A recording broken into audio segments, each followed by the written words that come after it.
ایک شخص نے بہت سامان جمع کیا تھا اور کوئی چیز بھی ایسی نہ چھوڑی جو اپنے یہاں نہ منگاتی ہو، اور ایک بہت بڑا عالیشان محل تیار کیا جس کے 2 دروازے تھے۔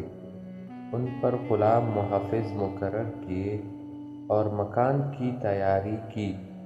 بہت بڑی دعوت کی جس میں اپنے سب عزیز و احباب کو جمع کیا، اور ایک بڑے عالیشان تخت پر ایک ٹانگ کھڑی کر کے دوسری ٹانگ اس پر رکھے بیٹھا تھا۔ لوگ کھانا کھا رہے تھے اور وہ اپنے دل میں کہہ رہا تھا کہ ہر قسم کا ذخیرہ اتنا جمع ہو گیا کہ کئی سال تک تو اب خریدنا نہ پڑے گا۔ یہ خیال دل میں گزر ہی رہا تھا کہ ایک فقیر پھٹے کپڑے گردن میں جھولا پڑا ہوا دروازہ پر آیا، اور اس روز سے کواڑوں کو پیٹنا شروع کیا کہ اس کے تخت تک آواز پہنچی۔ غلام دوڑے ہوئے باہر آئے کہ یہ کون نامعقول ہے۔ اس سے جا کر پوچھا، یہ کیا بات ہے؟ اس فقیر نے کہا کہ اپنے سردار کو میرے پاس بھیج دو۔ غلاموں نے کہا کہ ہمارے آقا تجھ جیسے فقیر کے پاس آئیں گے؟ اس نے کہا، ضرور آئیں گے۔ اس سے جا کر کہہ دو۔ وہ آقا کے پاس گئے اور اس سے قصہ سنایا۔ اس نے کہا، تم نے اس کو مزہ نہ چکھایا؟ اتنے میں اس فقیر نے دوبارہ پہلے سے بھی زیادہ زور سے کواڑوں کو پیٹا، جس پر دربار دوڑے ہوئے پھر دروازے پر آئے۔ تو اس فقیر نے کہا، اس اپنے آقا سے کہہ دو کہ میں ملک الموت ہوں۔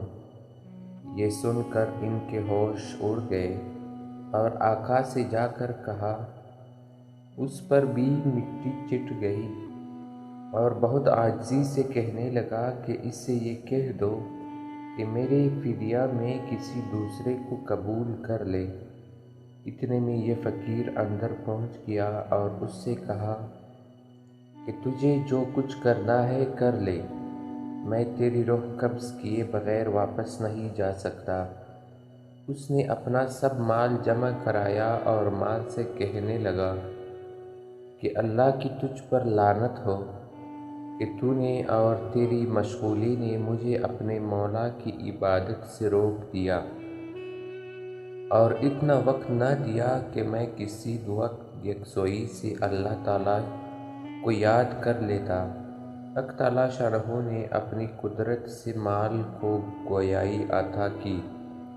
اس نے کہا، مجھے لعنت کیوں کرتا ہے؟ میری ہی وجہ سے تو بڑے بڑے بادشاہوں تک ایک وقت پہنچ جاتا تھا، جبکہ نیک لوگ ان کے دروازوں سے ہٹا دیے جاتے تھے۔ میری ہی وجہ سے تو نازک نازک عورتوں کی لذتیں حاصل کرتا تھا۔ میری ہی وجہ سے تو بادشاہوں کی طرح رہتا تھا۔ تو مجھے برائی کے موقعوں میں خرچ کرتا تھا اور میں انکار نہیں کر سکتا تھا۔ اگر تو مجھے خیر کے مواقع میں خرچ کرتا تو میں تیرے کام آتا۔ اس کے بعد ملک الموت نے ایک دم اس کی روح قبض کر لی۔